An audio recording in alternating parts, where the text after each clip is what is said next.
As difficult as it was for me, I have come to an inescapable and profoundly disturbing conclusion. I believe that an elite group of people and the corporations they run have gained control over not just our energy, food supply, education, and health care, but over virtually every aspect of our lives.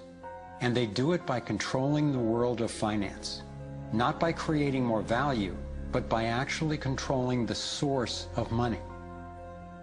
When I followed the money, I found that it took me up the levels of a pyramid. Here we are at the bottom level going about our daily lives. Above us is government, people who are given a monopoly on force and use it to tax and control us whether or not we agree. But who controls them? At the next level are the corporations. Many would say that it is now corporations and not nation states that rule the world. They call it a corporatocracy. To acquire the world's resources and control the markets, this corporatocracy must have access to cheap money.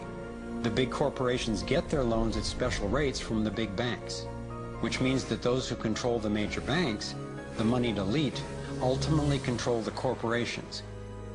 As I've followed the money, I've learned that almost everything I once believed about money is simply not true. It's interesting how few questions we actually ask about very everyday things, like when we go into a bank and we ask for a loan of, say, $50,000, £50,000, what actually happens? You see, most people live their lives based on a kind of vague image of what happens. What actually happens is you ask for £50,000, they type into your account £50,000. That's all they do. They don't mint any coins, they don't print any money, they don't move any precious metal anywhere. They just put £50,000 into your account on a computer screen.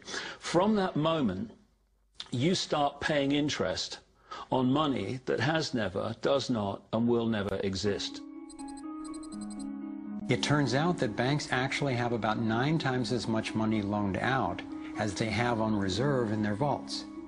This is possible because of what's referred to as fractional reserve lending. The way it works is that the Federal Reserve, or the central bank in any country, is legally allowed to determine the amount a bank must have on reserve. In the U.S., it's currently around 10%. So if you deposit $10,000 into the bank sets aside 10%, or $1,000, and then loans out the rest of your money.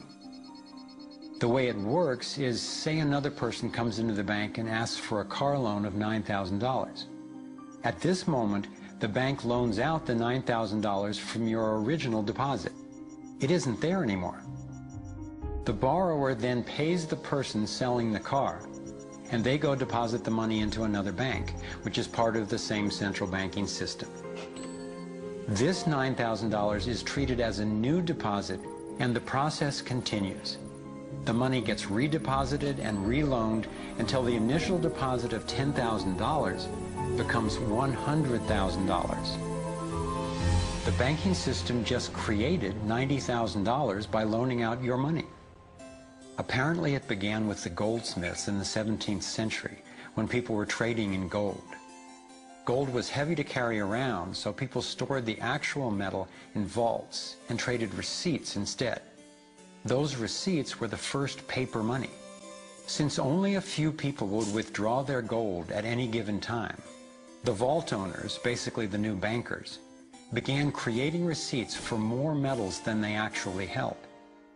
They loaned out those receipts and charged interest on money, gold, that they didn't really have. That's how our so-called fractional reserve system was born. In this system, the bankers get to make up money out of nothing, while the rest of us have to work hard to earn it. It has created a modern form of serfdom where the mass of society is now working to pay off their debt to the banks.